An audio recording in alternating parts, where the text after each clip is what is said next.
దేవుని మూలముగా పుట్టుకుంటారు. దేవుని మాటలు నేర్చుకుందాము. దాని ముందుగా దేవుని ఆరాధించుకుందాము.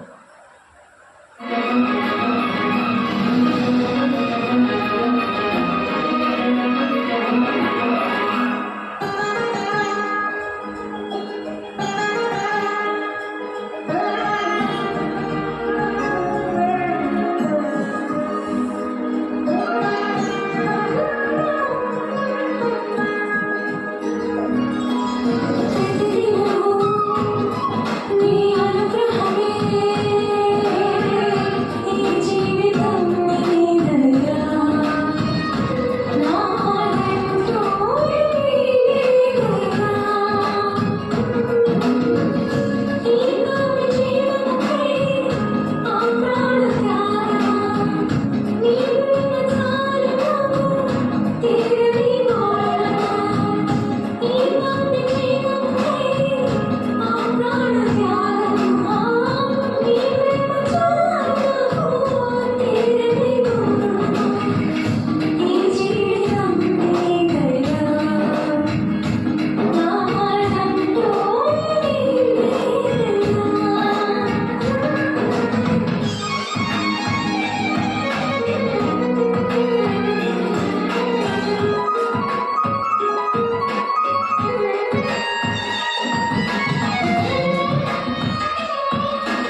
మొదటి యోహాను రాసిన పత్రిక 5వ అధ్యాయము 17వ వచనం చూద్దాము. మొదటి యోహాను పత్రిక 5వ అధ్యాయము 17వ వచనము. దేవుని మూలముగా పుట్టిన వాడెవడను పాపము చేయడని ఎరుగుదుము. ఏంటి? దేవుని మూలముగా ఎవరైతే పుడతారో పాపము చేయరని మనకి తెలుస్తుంది. కానీ దేవుని మూలముగా పుట్టినవాడు తను భద్రమ చేసుకున్న గనుక దుష్టుడు వాడిని ముట్టడు. ఎందుకంటే మనము భద్రమ చేసుకున్నప్పుడు ముట్టడు అన్నమాట. అనేక మంది వేవేగా ఆ దుష్టులు మన మీదకి వచ్చిన మరి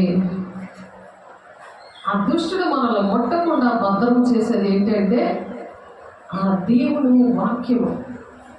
దేవుని వాక్యం వల్ల అనుదినము కూడా దేవుని వాక్యం అనేది మనం చదివినప్పుడు ఆ వాక్యమే దేవుడై ఉన్నాడని యోహాను 1వ అధ్యాయంలో మనం చూస్తున్నాం. ప్రతిరోజు కూడా మనం చెప్పుకున్న విషయాలే, కానీ మనం చేస్తున్నామా లేదా అనే విషయాలే మనం జ్ఞాపకం చేసుకోవాలి. ప్రతి క్షణము కూడా, ప్రతి దినము కూడా దేవుని బిడలుగా మనం ఉండాలంటే, దుష్టుడు మనల్ని ముట్టకుండా ఉండాలి అంటే వాక్యం అనే దేవుడు మన ఒంటిలో ఉండాలి, అంటే జ్ఞాపకం ఉండాలి.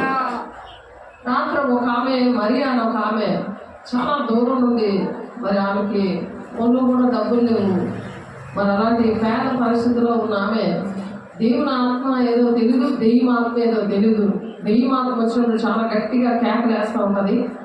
మరి ఆరాధన జరుగుతుండగానే తనకు అలాగా అనిపిస్తూ ఉంటుంది. మరి 3 గంటలు వేసి ప్రార్థన చేసినా సరే ఆమెకి ఏంటంటే రాగానే అలా కూర్చొని ఉంటుంది. లెగ్గానే కాసేపు దేవుణ్ణి స్తుతించినప్పుడు దేవుడు ఆమెలోనికి వస్తాడు. ఆ భయము, ఆ నిద్ర, అటువంటి పరిస్థితులు, దుష్టులు చేసే ఆటంకాలు అవన్నీ కూడా తొలగించి ఆయన మరి స్తుతి యాగం అర్పించమని దేవుడు మాట్లాడారు ఆమెతో. ఎందుకంటే కొన్ని శుక్రవారం ఆమె మీద చేతులేసి, తల మీద చేతులేసి ప్రార్థన చేసినప్పుడు దేవుడు ఆమెతో ఏం మాట్లాడాడంటే, స్తుతులు చెప్పమ్మా, స్తుతి యాగం అర్పించు. అది 50 కీర్తనలో ఉంటుంది. ఒకసారి చూద్దాము. 50 కీర్తన 17వ వచనంలో ఆ మాట ఉంటుంది, చూద్దాము. ఎందుకంటే ప్రతి దినము కూడా మరి ఇక్కడ మనం పాట పాడుతున్నాం, ప్రతి దినము నీ అనుగ్రహమే ఈ జీవితం. ఆయన అనుగ్రహం బట్టి మనకి ఎంత అనిపిస్తుందంటే, నా జీవితం ఇదిగోనయ్యా నీది, నువ్వే చూడయ్యా నా జీవితం, నువ్వు లేకపోతే నేను బ్రతకలేను అంటే వాక్యమే దేవుడే ఉన్నాడు కదా. ఆ వాక్యం చదువుతున్నప్పుడే దేవుడు ఒంటిలోనికి వెళ్ళిపోతాడు, ఆ వాదారుస్తాడు, కన్నీరు తుడిస్తాడు. ఆ వాక్యం ఉన్న దగ్గరికి మరి మా పాపం అనే జీవితము మనకి సరి చేసుకోవడానికి సహాయం అవుతుంది. రోజు కూడా మానవులుగా పుట్టిన తర్వాత ఏదో ఒక తప్పు అనేది జరుగుతున్నప్పుడు మరి ఆ విధంగా ఉంటుంది అన్నమాట. ఆ వాక్యంలో సరి చేసుకుంటాం. వాక్యం అనే అర్థంలో మనం సరి చేసుకోవడానికి దేవుడు సహాయం చేస్తాడు. స్తుతులు అర్పించిన తర్వాత వాక్యము చదువుకోవాలి. కాబట్టి 50వ కీర్తన లాస్ట్ వచనంలో, 50 కీర్తనలు లాస్ట్ వచనంలో దావీదు భక్తుడు ఒక ప్రాక్టికల్గా నేర్చుకున్నాడు. ఆయన దేవునికి స్తుతులు అర్పించి, ఆయన నాట్యమాడి, ఆయన మరి హృదయానుసారుడు, నా హృదయానుసారుడు అని దేవుడు చెప్పారు. శత్రువులను విడిపించాడు, పాపం నుండి విడిపించాడు. కన్నీరు పరుపులాగా కన్నీరు ఎలా ఉందంటే, మంచం మీద పడుకుని ఆయన కన్నీరు కాచినప్పుడు దివారాత్రులు కూడా ఆయన పరుపు ప్రతిరోజు తీరిపోతూ ఉండేది. అలాగ ఏడుస్తూ ఉండేవాడు అనమాట తన పాపాలు బట్టి. ఆ దిద్దుబాటు అసహించుకోకుండా స్తుతి యాగం అర్పించినప్పుడు దిద్దుబాటు ఆత్మ వస్తుంది. అంటే మన పశ్చాత్తాత్మ అనేది వస్తుంది. పరిశుద్ధాత్మ దేవుడు వచ్చి పాపముల గురించి, నీతిని గురించి ఒప్పింప చేస్తాడు అనేది వ్యవహార రాసిన పత్రిక 16వ అధ్యాయం 8వ వచనంలో మనం రోజు చెప్పుకుంటున్నాం ఆ మాటలు. ఎందుకంటే దేవుడు మంచివారులారా దీన్ని యోచించుకుని, లేని ఎడల నేను మిమ్మల్ని చీల్చివేతును, తప్పించేవాడు అవుడును లేకపోవును. అంటే కృతజ్ఞత లేకుండా ఉంటారన్నమాట. స్తుతి యాగం అర్పించకపోతే స్తుతులు ఆ నోట్లోంచి రావు. దేవుడు మర్చిపోతారు.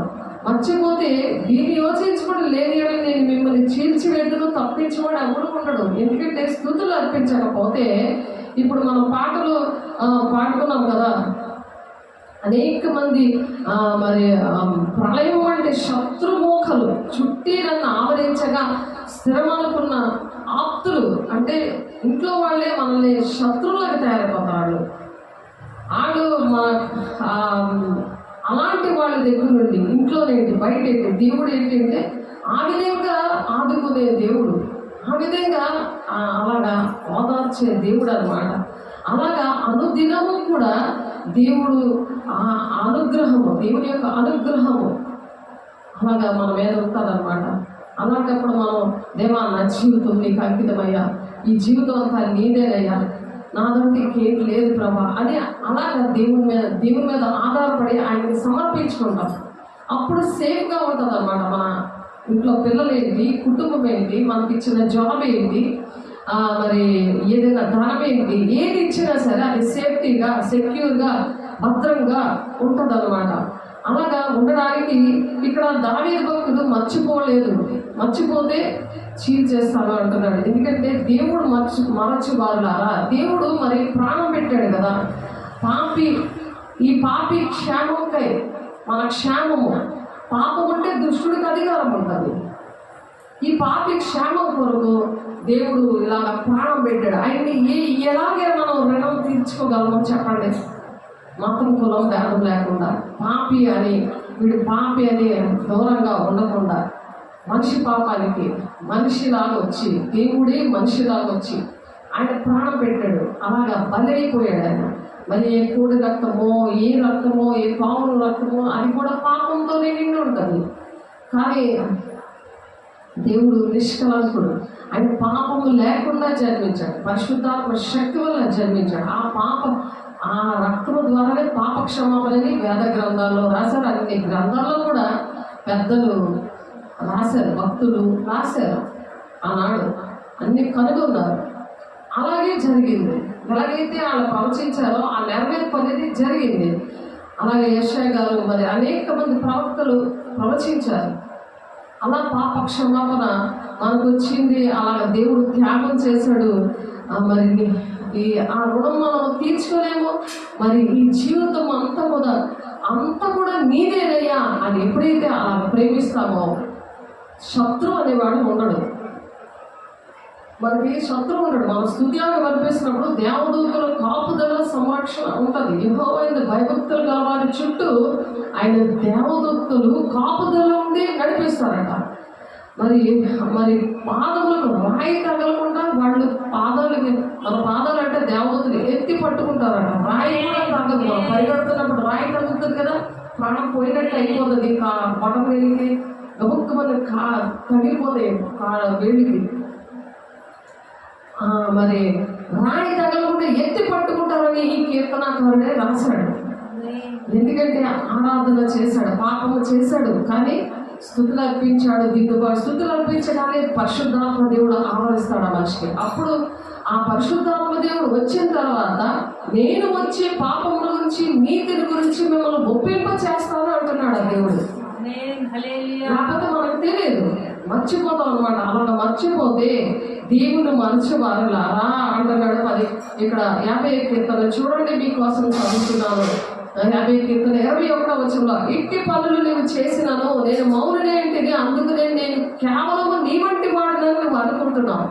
దేవుడు నమ్మేసుకుంటారు, దేవుడు మొక్కేసి పడుకునిపోతారు. దేవుడు చూస్తున్నాడులే, ఆయన క్షమిస్తాడులే, ఆయన ప్రతి పాపని క్షమిస్తాడు అని నువ్వు జీవితం అంతా పాపం చేస్తుంటే తాగుకోవడము, కైని వేసుకోవడము, మరి భార్యని హింసించడం, పిల్లలకి ఆ పాపాలు వెంటాడడం, మరి కుటుంబంలోనేటి, దేవుడి పనిలోనేటి, ఎక్కడికి వెళ్ళినా సరే దేవుడు చూస్తున్నాడు, నాకు ఇంకా నా మీద ఏమి పనిష్మెంట్ రాలేదు కదా, ఆయన ఇంకా నాతో మాట్లాడతాడు.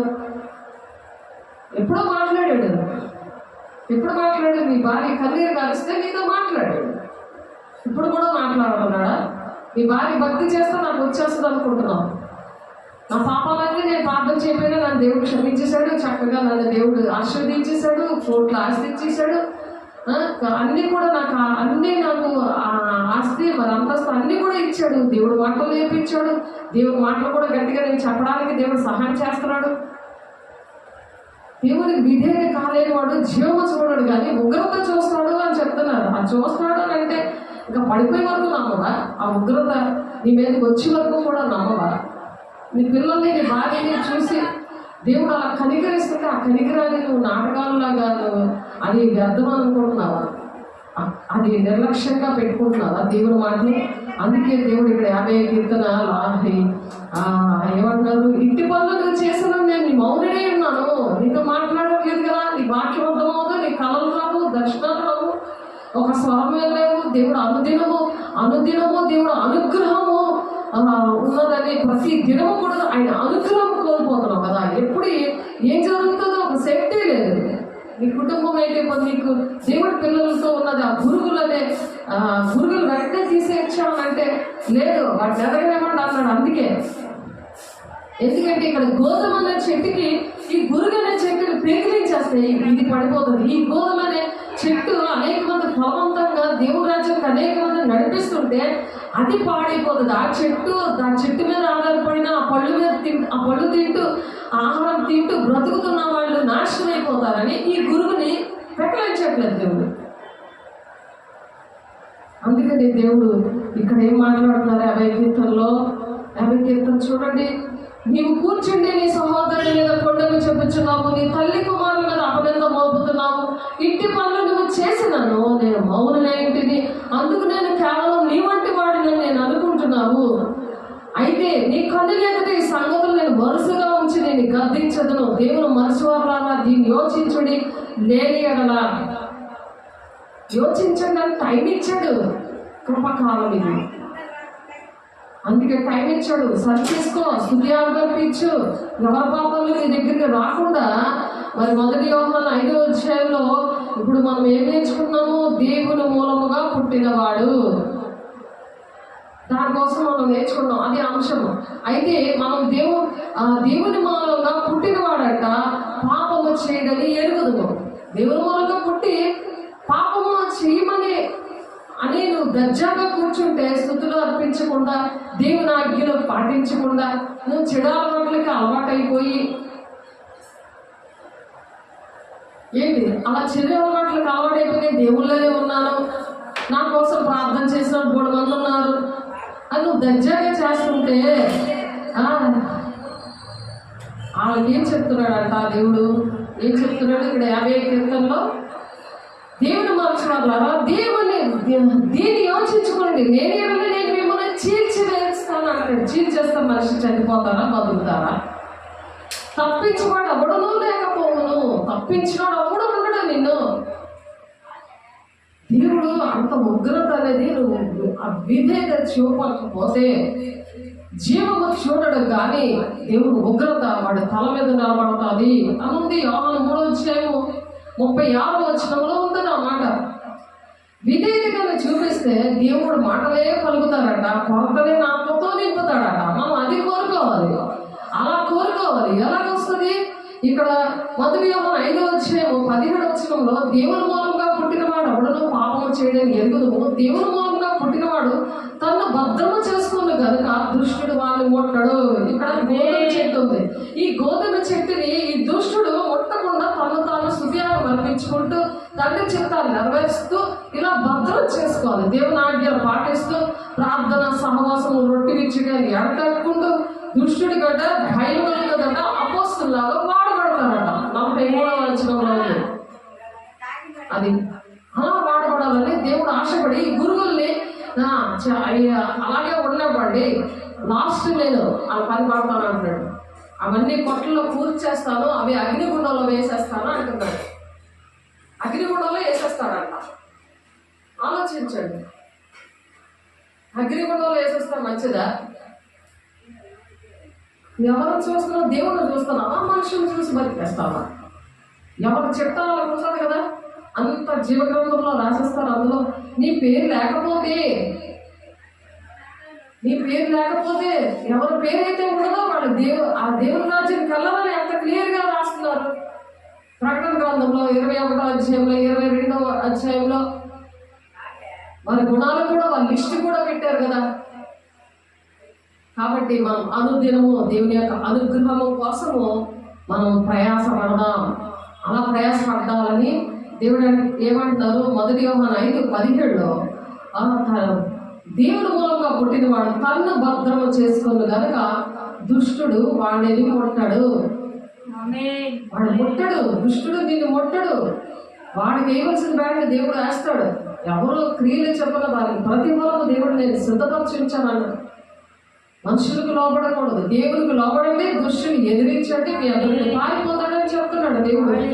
మన దుష్టుని మనం ఎదిరించాలి, మనలో ఉన్న దుష్టుల్ని ఎదిరించాలి. ఎందుకంటే మనం పోరాడినది శరీరులతో కాదు, దురాత్మ సమూహంతో మనం పోరాడుతున్నాం. మన ఎఫెసీ 6వ ఉంటుంది, 13వ వచనంలో 12వ వచనంలో ఆ సర్వాంగ కవచం నీతనే మహిమకు సమాధాన సువార్తలను సిద్ధమనిసే జోడు, విశ్వాసమనే డాలు, వాక్యమనే ఖడ్గము, రక్షణ అనే శిరస్నానము, ఇవన్నీ వేసుకొని సత్యమనే దట్టి కట్టుకొని.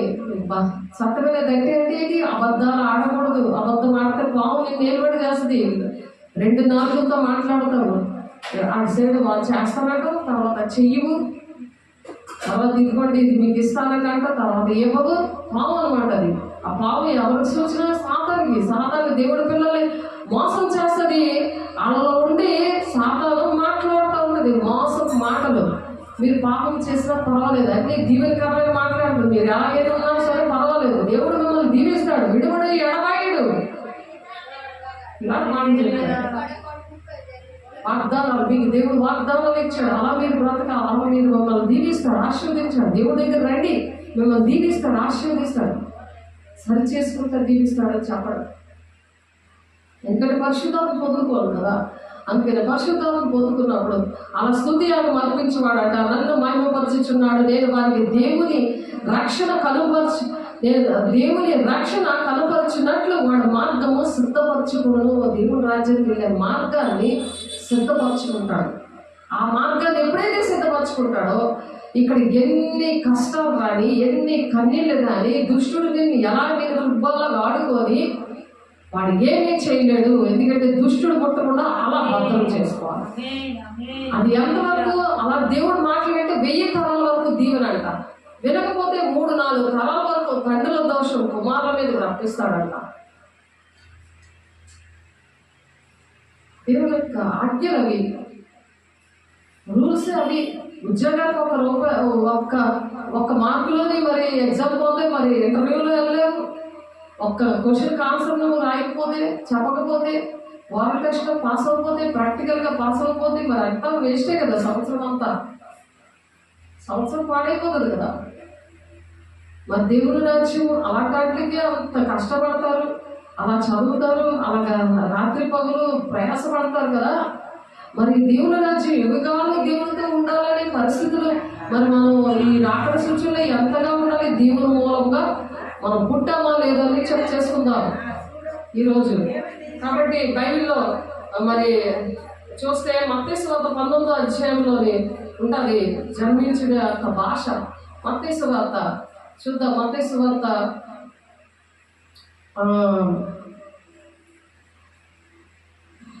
సువార్త 19వ అధ్యాయము 28వ వచనం చూద్దాం. యేసు వారితో ఇట్లను, పునర్జన్మందు మనుష్య కుమారుడు తన మహిమగల సింహాసనం మీద ఆసీనుడై ఉండినప్పుడు నన్ను వెంబడించిన మీరును 12 సింహాసనం మీద ఆసీనులై ఇశ్రాయేలు 12 గోత్రముల వారికి తీర్పు తీర్చుదురు. ఎవరైతే దేవుని మూలంగా పుడతారో పునర్జన్మ అనమాట. దాన్ని ఏమంటారు? చాలా మంది మరల వచ్చే జన్మలో కలుసుకుందాంలే అంటారు. అలాంటివి లేదు. పునర్జన్మ అంటే పాపము నుండి రక్షించడానికి, మన పునర్జన్మ పొందుకోవడానికి, అంటే నూతనమైన జన్మ, నూతనమైన ఆత్మ, నూతనమైన మనసు వస్తుంది. నూతనమైన జన్మ అంటే పాత విషయాలు, పాత చెడు అలవాట్లు, పాత అబద్ధాలు, పాత పరిశుద్ధత లేని పరిస్థితులు అవన్నీ విడిచిపెట్టడమే పునర్జన్మ. పరిశుద్ధాత్మ దేవుడు ఆ వాక్యం ఎవరైతే ఉంటుందో, వాక్యము ద్వారా ఎవరైతే నడుస్తారో వాళ్ళలో పరిశుద్ధాత్మ దేవుడు ఉంటాడు. కొరత లేని ఆత్మతో దేవుడు వింటాడు. అలాగా వాళ్ళ ఆవరించి కొరత లేని ఆత్మతో దేవుడు నింపుతాడు. అటువంటి అభిషేకం ఉన్న వాళ్ళనంట యేసు వారితో ఇట్లను పునర్జన్మనందు మనుష్య కుమారుడు తన మహిమగల సింహాసనం మీద ఆసీనుడై ఉన్నప్పుడు నేను వెంబడించిన మీరును 12 సింహాసనం మీద నన్ను వెంబడించిన మీరును 12 సింహాసనం మీద ఆసీనులై ఇశ్రాయేలు 12 గోత్రముల వారికి తీర్పు తీరుస్తారంట. వాళ్ళు ఎలాగుంటారంటే నా నిమిత్తము అన్నదమ్ములనైనను అక్క చెండ్రులనైనను తండ్రినైనను తల్లినైనను పిల్లలనైనను భూములనైనను ఇండ్లనైనను విడిచిపెట్టిన ప్రతి వాడును 100 రెట్లు పొందును. ఇదిగాక నిత్య జీవము స్వతంత్రించుకొందరు. పరలోక రాజ్యంలో ఉంటారు. అది పునర్జన్మ అంటే. అలా విడిచిపెడతారు. తల్లే కదా, తల్లి మాట వినాలి కదా అని ఆవిడ ఏ విధంగా చేత పని చేస్తారో ఏకీవించకూడదు. తండ్రి చిత్తం ఏంటో అది దేవుని ఆజ్ఞలు, దేవుని కట్టడలు, ఇవన్నీ కూడా దేవుడు ఏమేమి చెప్పారో అవన్నీ కూడా వాక్యానుసారంగా నడవాలి. పరిశుద్ధాత్మ పొందుకోవాలి. దేవుడే చెప్తున్నాడు పరిశుద్ధాత్మ లేకపోతే నావాడు కాడు అని రోమా 8:9 చెప్తుంటే వాళ్ళు పొందుకోకుండా శరీరానుసారంగా నిన్ను ప్రేమించి నీకు సినిమాలు చూపించి సీరియల్స్ చూపించి ఉపవాసాలు ఇవన్నీ కూడా అన్ని జనం లాగా అన్నీ కూడా అవే పాటిస్తారు. కానీ దేవుడు అయితే ఉండరు. నెక్స్ట్ వెంటనే బూతులు, అబద్ధాలు, మరి నువ్వు ఈ పనులన్నీ చెయ్యాలి, వాక్యం మీద వాక్య ప్రకారం నడువు, అలాంటి వాడరు, అలాంటి చెప్పరు. వాళ్ళు చేయరు, వాళ్ళు చెప్పరు, వాళ్ళు చేయరు. వాళ్ళు చూసి పిల్లలు నేర్చుకుంటారు కదా. అందుకే చెప్తున్నాడు అన్నదమ్ములైన అక్క చెడ్డలైన తండ్రినైన తల్లినైన పిల్లలైన భూములైన ఎండ్లనైన విడిచిపెట్టిన ప్రతి వాడు విడిచిపెట్టడం విడిచిపెట్టడం మన అర్థం కాదు. వాళ్ళ దగ్గరుండి కూడా నువ్వు గోధుమ చెట్టులాగా ఉండి దుష్టుడు ముట్టకుండా నేను భద్రం చేసుకోవాలి. తల్లి భద్రం చేసుకో. దేవుని మూలంగా పుట్టిన వాడు దుష్టుడు ముట్టకుండా భద్రం చేసుకుంటాడు. గీత గీసుకుంటావు అంతే. వాళ్ళని టచ్ చేయవు, వాళ్ళే ఎక్కువ వాళ్ళతో మాట్లాడు, వాళ్ళతోనే ఉంటావు. కానీ నువ్వు దేవునితో గడుపుతావు, దేవునితో కలుస్తావు, దేవుని పిల్లలతో. అలాంటి తల్లిదండ్రులు, అన్నదమ్ములు, భూములు, ఆస్తులు ఇస్తాడట. మొదటి వారు అనేకులు కడపటి వారు అవుతారు, కడపటి వారు మొదటి వారు అవుతారట. ఆ విధంగా అలాగా అనేకులు తూర్పు నుండి పడమట నుండి వచ్చి అబ్రహాము కూడా, ఇస్సాకుతో కూడా, యాకోబుతో కూడా పరలోకం మందు కూర్చుంటారంట. అలాగా ముందు ఈ భక్తులు ఉన్నారు కదా, మన పితరులు, వాళ్ళతో కూడా ఎవరైతే ఇలాగా దుష్టుడు పుట్టకుండా తను భద్రం చేసుకుని దేవుని మూలంగా పుట్టిన వాళ్ళు ఉంటారో వాళ్ళు పరలోక రాజ్యం మీద కూర్చుంటారంట.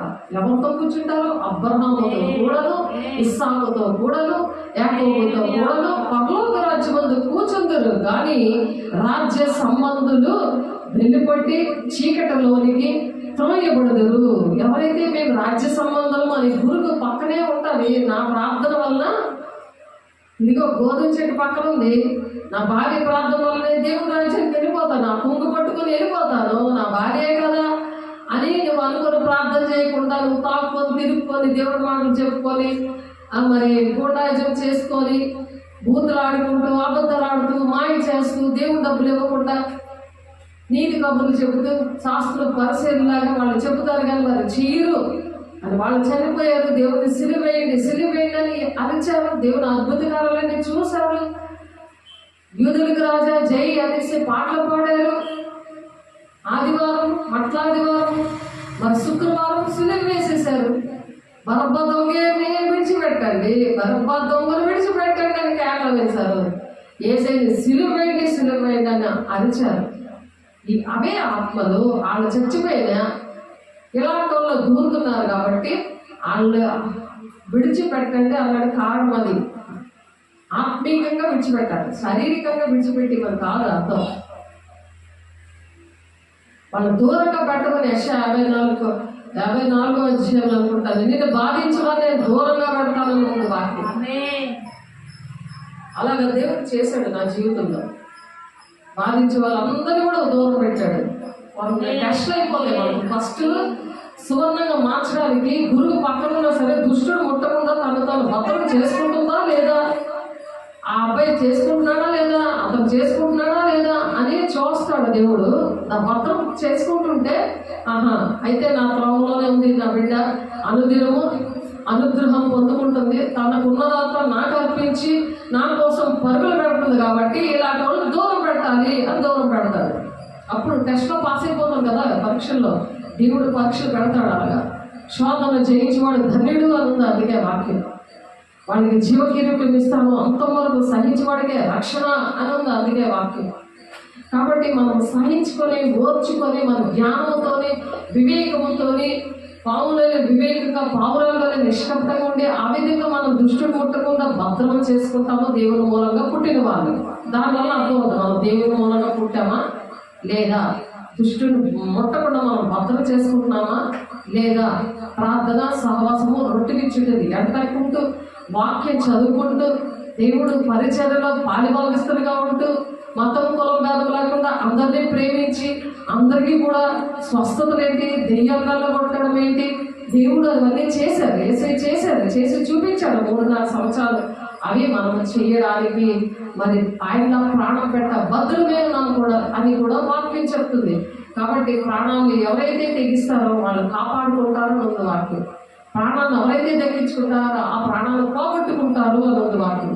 అందుకనే తన సిలువను ఎత్తుకొని వెంబడించిన వాడు నాకు పాత్రుడు కాదు, తన సిలువను ఎత్తుకొని వెంబడించేవాడే నాకు పాత్రుడు అంటున్నాడు. దాన్ని ఇవన్నీ చేయడానికి దేవుని మూలంగా పుట్టినవాడు పనికి వస్తాడనమాట. అది ఈజీగా చేయగలడు. అన్ని కూడా సిలువను ఎత్తుకొని వెంబడించగలడు. దేవుని మూలంగా పుట్టినవాడు అంటే పరిశుద్ధాత్మను పొందుకున్నవాడు అని అర్థం.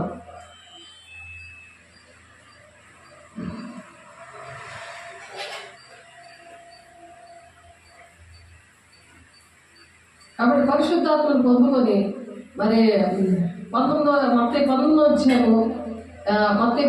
అధ్యాయము 23వ వచనం చూసాం కదా. అలాగే తీతు రాసిన పత్రికలో కూడా ఆ మాట ఉంటుంది.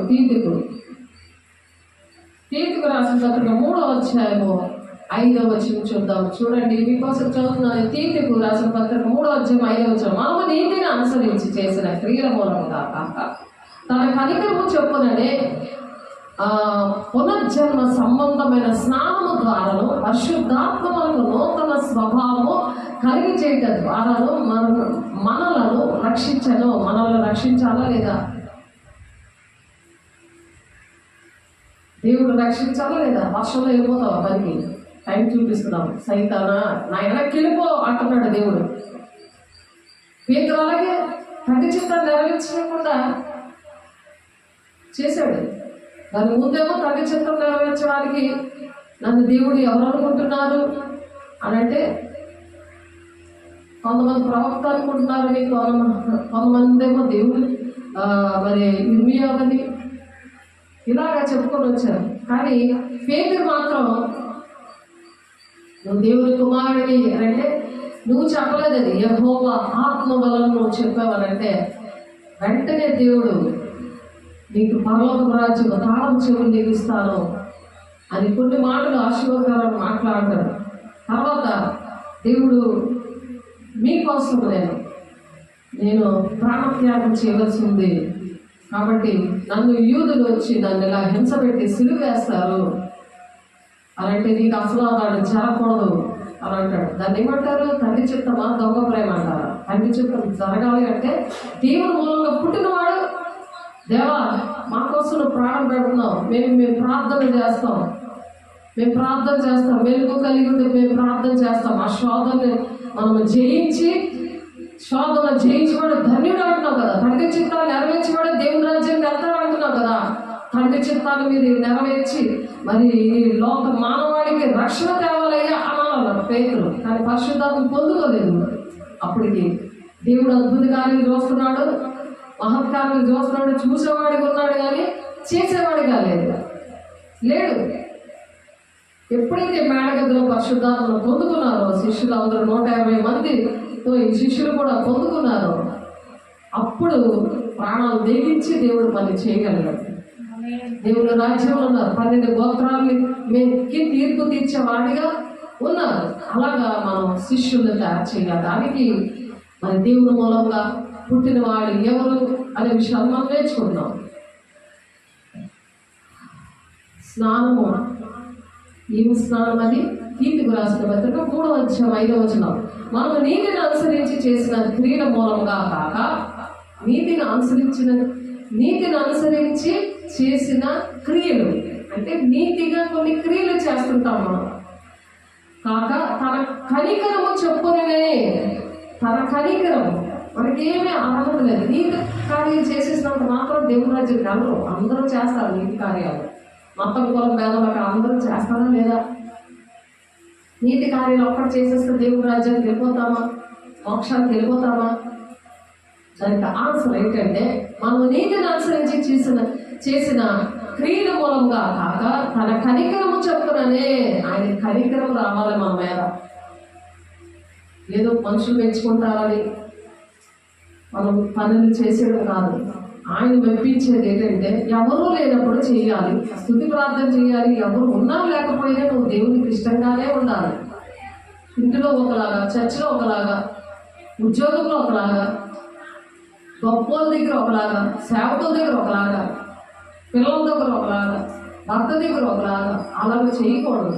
భార్య దగ్గర ఒకలాగా అలాగే యాక్టర్లకు యాక్టింగ్ చేయకూడదు. మోసం వెళ్ళి అంటారు, హిందీలో గిరిగిట్టి అంటారు. రకానికి ఒక రంగు మార్చేసి వెలుగుతుందో అంటారు. వేషధారి అని అంటారు. వేషను క్షమిస్తారు కానీ వేషధారిని క్షమించరు అంటారు. వీళ్ళకి దేవుడు పుట్టిన వారు అని అంటారా? దేవుని మూలంగా పుట్టాము అని అనుకోవచ్చాము. మనలో అలాంటి ఏమైనా ఉంటే మనం అలా రోజు చెక్ చేసుకోవడానికే దేవుడు అనుగ్రహము దినము ఉండాలి. దేవుని స్తోత్రం. ఆయన అనుగ్రహం వల్ల మనము జీవిస్తామన్నమాట. ప్రతిదీ మనం ఉన్నదంతా ఆయనకి సమర్పించుకోవాలి. అంతా నీదేనయ్యా అని మనం పాట పాడుకున్నాము చక్కగా. అనుదినము ప్రతిదినము నీ అనుగ్రహమే, ఈ జీవితం నీదేనయ్యా. ఎంత ప్రశాంతత ఉన్నప్పుడు ఈ జీవితం నీదేనయ్యా. నా భార్యది, నా జీవితం నీకి అంకితం అని అంటావా? భార్య దగ్గరికి వెళ్ళి, పిల్లల దగ్గరికి వెళ్ళి, నీది లేకుండా బతకలేను అని అంటావా? వాళ్ళు పోషించాలి కానీ నన్ను ఎవరు పోషిస్తారా అలా ఏడుస్తావా? వాళ్ళకి నీ మాట వినకపోతే వాళ్ళకి ఉద్యోగాలు రావాలి. వాళ్ళు కరెక్ట్గా నడకపోతే నువ్వు కరెక్ట్గా నడు. నీ ద్వారా అలాగా ఆశీర్వాదం వస్తే పిల్లలకి 1000 తరాల వరకు దీవెనకరంగా ఉండవలసింది నువ్వే. నేను గురుగుగా నేను నాడితే నువ్వు గోధుమగించగా నాడితే నువ్వు గురుగు చెట్ల నువ్వు తయారైపోయి నాకు అలాంటి సేవకులు వద్దు. మీ ద్వారా నాకేంటి జరగట్లేదంటే నేను మనిషిని. నీకు ఎంత ఎరువేసినా సరే నువ్వు గురుగు చెట్లాగా తయారైపోతున్నావు. బలిసిపోయి ఇంత లావ్ అయిపోయి ఇంత చక్కగా నీ కోటీశ్వరాలు అయిపోయావు. కారు 2 ఇళ్ళు అన్నీ వచ్చేసాయి. చక్కగా మంచి ఆహారము ఏది లోటు లేకుండా చక్కగా దేవుడు నిన్ను పోషిస్తున్నాడు. చక్కగా నీ పని మనుషుల్లో నీ కాళ్ళ దగ్గరికి వచ్చి నీ పనుల్లాగా నువ్వు దేవుని దగ్గరికి దేవునికి ఇస్తున్నావా? సేవకులకు ఇస్తున్నావా? అది నువ్వు అలాగా ఏడ్చుకొని ఇస్తా అసలు అది దేవుని సరే దేవుడికి ఇచ్చే లెక్క రాదే.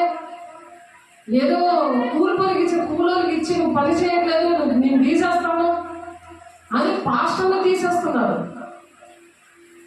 చర్చిల్లో నుంచి పెద్దలు విశ్వాసులకు నచ్చట్లేదు ఇలాంటి మాటలు. దేవుడి మాటలు నచ్చట్లేదు. గురుగులాగా యాక్టర్లు బాగా నచ్చుతున్నారు. వాళ్ళ వేషధారులు ఉంటే నచ్చుతున్నారు. వాళ్ళు ఆశీర్వదించేసి నిన్ను దీవిస్తున్నానమ్మా, నువ్వు ఎలా ఉన్నా సరే నీకోసం నేను ప్రార్థన చేసేస్తాను. నువ్వు ప్రార్థన చేసేదేంటి?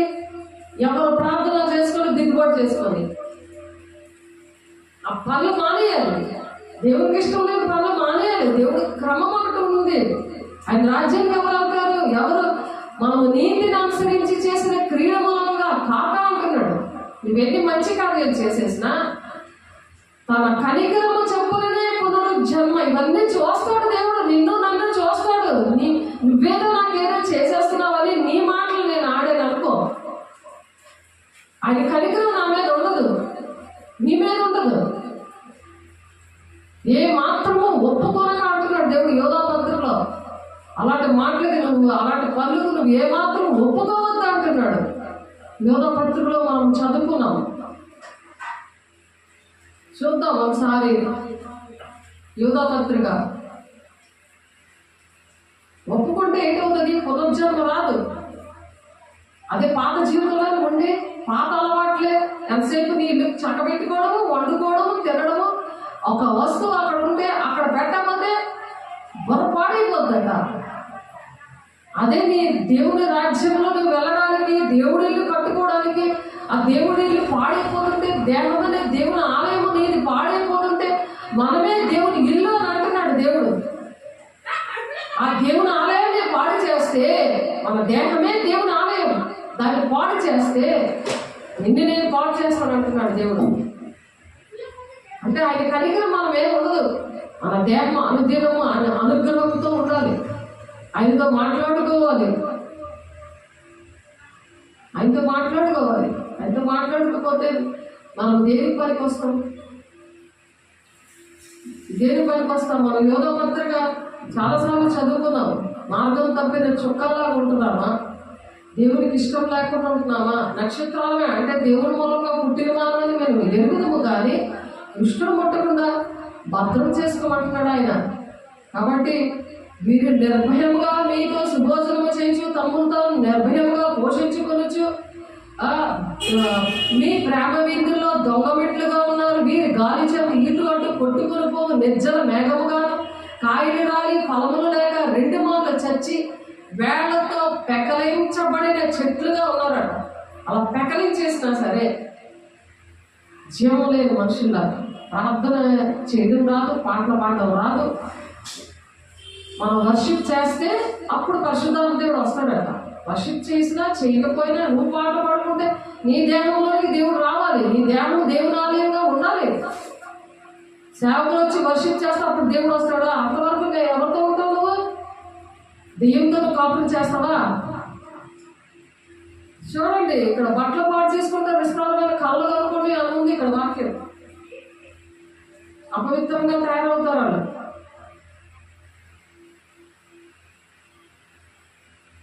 తమ అవమానమును నురుగు వెళ్ళగొక్కున్న వారే సముద్రం యొక్క ప్రచండమైన అలలుగాను మార్గము తప్పి తిరుగు చుక్కలుగాను. అంటే ఒక్కొక్క సంవత్సరం ఒక్కొక్క పాస్టర్ కావాలి.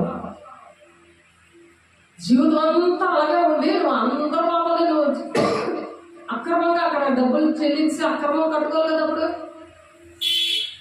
ఎక్కడో నిన్ను దేవుడు నాటాడో, ఏ సన్నిధిలో నిన్ను నాటాడో, ఏ సేవకులు నీ కోసం కన్నీరు కాచి నీ పాపము నుండి శాపము నుండి బాప్తిసం ఇచ్చి నీకు పునర్జన్మ ఇచ్చారో, జీవితాంతం అక్కడ ఉండాలి. అది నా జీవితం నీదయ్యా అని పాట పాడుతున్నాం. మార్గం తప్పించి చుక్కల్లా ఉండి అక్రమంగా నడుచుకుంటే అక్రమం చేయవాలనుకోండి మీరు ఎవరో నాకు తెలియదు అనేస్తాడు ఆయన. ఫ్యామిలీ డాక్టర్ తెలుస్తుందా నీ జబ్బు ఏంటో? లేకపోతే ప్రతి హాస్పిటల్కి వెళ్ళిపోతే నీ జబ్బు ఏంటో తెలుస్తుందా? మెడికల్గా బాగా తెలుసు కదా నీకు. ప్రతి హాస్పిటల్కి వెళ్ళిపోతే నువ్వు ఆ ట్రీట్మెంట్ చేయగలవా? ఆ పేషెంట్కి ట్రీట్మెంట్ చేయగలవా? ఫ్యామిలీ డాక్టర్ అయితే నీకు అమ్మతాలు అయితే నీకే అది వండి పెట్టాలి, నువ్వు ఏది తింటే మంచిది అని తెలుస్తుంది.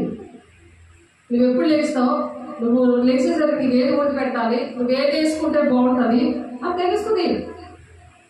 నేను కమలేని తల్లి దగ్గరికి వెళ్ళిపోయి నేను వేషధారంగా నాకు ఆశీర్వదిస్తానని వాళ్ళ తీర్మానంలో నువ్వు ఇచ్చిన డబ్బుల కోసం ఆశపడిపోయి, నీకు పెట్టిన భోజనం కోసం ఆశపడిపోయి, పరలోక రాజ్యము ఆహారము పాలము కాదు, పరిశుద్ధాత్మ ఆనందమై ఉందని రోమపత్రికలో దేవుడు రాస్తున్నాడు. రోమపత్రిక 14:17 దేవుని రాజ్యం భోజనము పానము కాదు కానీ నీతియు సమాధానము పరిశుద్ధాత్మ ఉందని ఆనందమై ఉంది.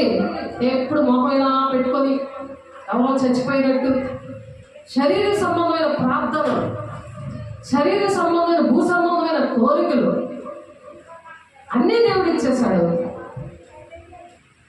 అయినా ఇంకా అదే ప్రార్థన దేవుని రాజ్యానికి రావా? మనము నీటిని అనుసరించి చేసిన క్రియల మూలంగా కాక తన కనికరము చొప్పుననే పునర్జన్మ సంబంధమైన స్నానము ద్వారాను పరిశుద్ధాత్మ మనకు నూతన స్వభావం కలుగు చేయడం ద్వారాను మనలను రక్షిస్తాడట. దేవుడు రక్షిస్తాడు, నేను నువ్వు కాదు. ఇక్కడ నీలాంటి మనిషినే. అందుకే పౌలు గారు అన్నారు, నేను క్రీస్తుల పోలు నడుస్తున్నాను, మీరు నన్ను పోలు నడవండి. ఆయన మాదిరి ఉన్నాడు, మనం మాదిరికరంగా అపోస్తుల బోధలో ఎదుగుతున్నాం. మనం సంపూర్ణమైన భక్తి, మాన్యతమైన భక్తి కలిగి ఉండి మనుషులందరి కోసం, రాజుల కోసం, దేశం కోసం ప్రార్థన చేయాలి. అంతేగాని నీ ఇంటి కోసం ప్రార్థన చేసుకుంటే కుదరదు.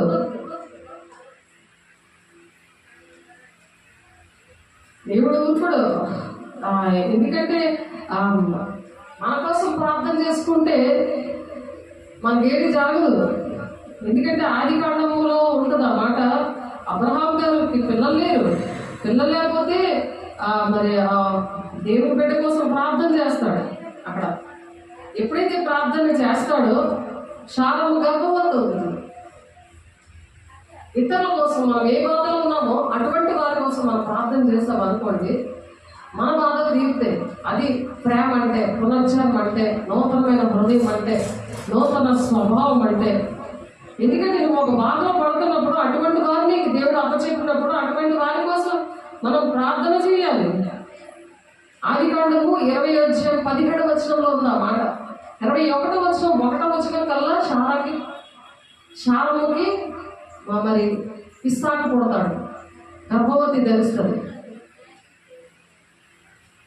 మరి అబ్రహాముకి పిల్లలు లేరు. 90 సంవత్సరాలు 99 సంవత్సరాలకి పిల్లలు లేరు అసలు. మరి ఆయన చేశాడు అలా. మన పితరులు మన పూర్వీకులు మన వాళ్ళు ఆశీర్వాదకరంగా అలా మనం ఉన్నప్పుడు వాళ్ళతో పాటు పరలోక రాజ్యంలో కూర్చుండబెడతాడట. అది దేవుని మూలంగా పుట్టడం అంటే. అలా పుట్టాలని అటువంటి స్నానం ద్వారా పరిశుద్ధాత్మ మనకు నూతన స్వభావం కలుగజేయడం ద్వారాను మనల్ని రక్షిస్తాడంట. కాబట్టి ఆదాము మొదలుకొని 7వ వాడైన హానోకు వీరి గురించి ప్రవచించి ఇట్లా అన్నారట, ఇదిగో అందరికీ తీర్పు తీర్చును, వారిలో భక్తిహీనులందరూ భక్తిహీనంగా చేసిన వారు భక్తిహీన క్రియలను గురించి, ఇవి భక్తిహీన క్రియలు, ఇవి సేవకులు బాధ పెట్టడం, దేవుడిని బాధపడతారు. అప్పుడు దేవుడి కనికరం వచ్చి పునర్జన్మ అనే పరిశుద్ధాత్మ, నూతనమైన హృదయం, నూతనమైన మనసు ఎలాగొస్తుంది. తీర్పు 3వ అధ్యాయం 5వ వచనం ఉంది చూడండి. దేవుడు మనకు పుట్టమ లేదా అనుగ్రహము కూడా దేవుని యొక్క అనుగ్రహం మనకి ఆ విధంగా రావాలి. నా జీవితం నీదేనయ్యా అని ఆయనకు సమర్పించుకోవాలి. మనుషులకి ఇచ్చాడు మనసులే. వాళ్ళ కోసం కింద మీద పడి చికెన్, రొయ్యలు కూర, ఫిష్ ఫ్రై ఇవన్నీ బిర్యానీలు చేసుకొని నువ్వు చేసుకోరా, వాళ్ళు గది ఇచ్చేసి ఆ గదిలో నువ్వు పాపం చేసుకోరా అని చెప్పి తలుపు కొట్టి, రే నాన్న అన్నం తింటావా, మంచిగా కావాలా అని ఆడేంత పరిగెట్టాడు. నాకు దెయ్యం బయట పడుతున్నావు. నిన్ను చూసి నేను దేవుడు ఉంటే నిన్ను చూసి భయపడతాను ఉంది అపోస్తుల కార్యం 2:43. నువ్వు అపోస్తులా వాడబడతావు, సాతాను నువ్వు భయపడిపోతున్నావు. నీకన్నా చిన్నవాడు నీ కొడుక్కి నువ్వు భయపడిపోతున్నావు. తల్లిగా ఉంటే నువ్వు అలాగా పిల్లల పెంచమని ఉంది ఆ వాక్యం. దేవుని మూలంగా పుట్టావా, నువ్వు దెయ్యం మూలంగా పుట్టావా? ఒకసారి క్వశ్చన్ వేసుకో. ఎలాగున్నారు మన బిడ్డలు? మనం అలా క్వశ్చన్ వేసుకోవాలి. మన అనుక్షణం కూడా అనుదినము ఆయన అనుగ్రహం పొందుకున్నప్పుడు, అలాగ మన జీవితాలు ఆయనకు అంకితం చేసినప్పుడు మనం అలా సరి చేసుకుంటాం. పరిశుద్ధాత్మ దేవుడు వచ్చి మనల్ని అలా సరి చేస్తాడు, ఒప్పింపజేస్తాడు. ఆమేన్. అలా సరి చేసుకుంటేనే మనం దేవుడి రాజ్యం కాదు, లేకపోతే మనం వెళ్ళం. ఏర్పాట్లో ఉన్న వాళ్ళతో సహా మోసపుచ్చే దినాల్లో ఉన్న అనేకల ప్రేమ చల్లారిపోతుందని ఉంది వాక్యం. ప్రేమ అంటే ఏంటి? గద్దించాలి, దైవావేశం వల్ల గద్దించాలి, బుద్ధి చెప్పాలి, శిక్ష కూడా వేయమని ఉంది. పిల్లలకు పనిష్మెంట్లు ఎదిగిస్తారు. చెప్పండి, ఏ చెత్త పని చేసుకుని వచ్చినా తలుపు తీస్తారా? బాబు చాలా బాగా వచ్చావులే, మొత్త పద్ధతిలో దొరుకుతుంది అని చెప్తారా? చెప్పండి. మనం దొరుకులు వేస్తాం కదా, పెద్దోళ్ళు వేస్తే రెండు మాట్లాడతారు. మనిషికి ఒక మాట, పశువుకి ఒక దెబ్బ అని అంటారు కదా, ఆ మాటకి దెబ్బ కొట్టినట్టు ఉంటుంది. గొడ్డుకో దెబ్బ, గొడ్డులో ఉంటుందా? ఈ మనుషులకు చెప్తే మాట వినవు అనమాట. అంటే పశువులు కేటగిరీగా వచ్చేసావు. దేవుని మూలంగా పుట్టగా ఆ పునర్జన్మ స్నానం ఏంటో తెలియట్లేదు. ఆయన కనికరము నీ మీదకి రావట్లేదు.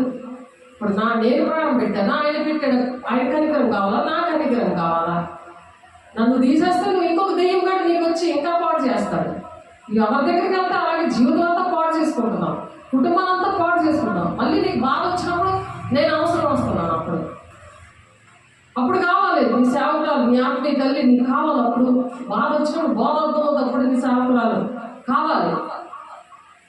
అన్ని తిరిగి వచ్చేసావు, ఇంకా ఏడుస్తున్నాను.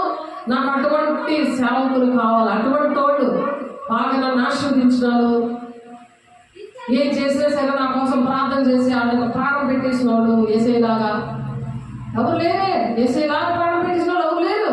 నేను పెట్టలేను. నేను చెప్పగలంటే దేవుడికి మీకు మధ్యవర్తి మాత్రమే, అంతవరకే నాకు బాధ్యత ఇచ్చాడు.